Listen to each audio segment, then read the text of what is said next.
peace movement called Pax Christi. Please make him very welcome. Kevin. Kia ora koutou katoa. Thank you very much for that invitation. It means I won't have to spend time introducing myself. Since the mid-1990s, I've been a member of an international peace movement called Pax Christi, which had its beginnings in France late in World War II among Catholic people there. Its aim was to bring about peace, as much work for peace between France and Germany, and it has continued that work in several countries across the world. At the moment, there are about 50 branches of Pax Christi. So I would like to be here today and assure you that in all those 50 sections, there are numbers of people from Catholic and other churches supporting the cause of the Palestinian people. Well, I was able to make a visit with members of Pax Christi International to Palestine in 1999 and 2015. And on the first of those visits, we were led by David Wakin. And I must say it's been very hard today to follow after Jean-Frie's absolutely wonderful speech here this morning, earlier. While we were there, we were taken, as I say, to visit several Palestinian groups and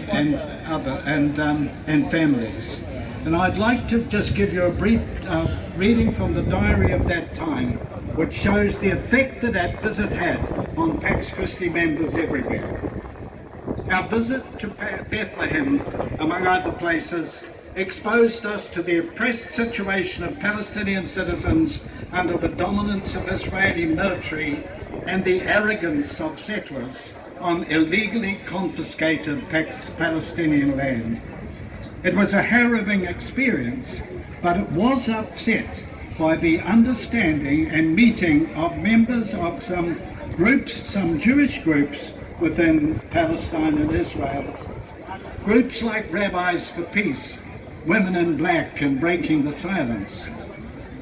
We visited heavily militarized Hebron, the Jordan Valley, and the former villages of displaced Palestinians, gaining an insight into the reasons why there is so much violence. By late June, we were back home, deeply moved by the experience and more determined than ever, even in the face of such intransigence as we'd come across in the unholy land. And I would like just to hold that in your minds and know that just as we are meeting here today, there are people meeting in 50 countries across the world with the same ideas in mind. Finally, together with Pax Christi membership worldwide, we've continued to oppose the Israeli takeover of Palestinian land and resources, but we can also see the attack by Hamas militants as being at least partly caused by a desperate form of frustration arising from the knowledge that there are blind eyes of so many people across the globe who have not been able to see clearly the deepening situation of injustice. We must, in Aotearoa, New Zealand, along with many other nations among the United Nations, take a measure of responsibility for that lack of support for Palestine across the world. We must find ways to bring an end to the current pounding of an undefended community by the most powerful military force in the region. Ngā mihi nui, thank you for listening and doing what you can and what we all can to end this tragic situation. Kia ora tātou.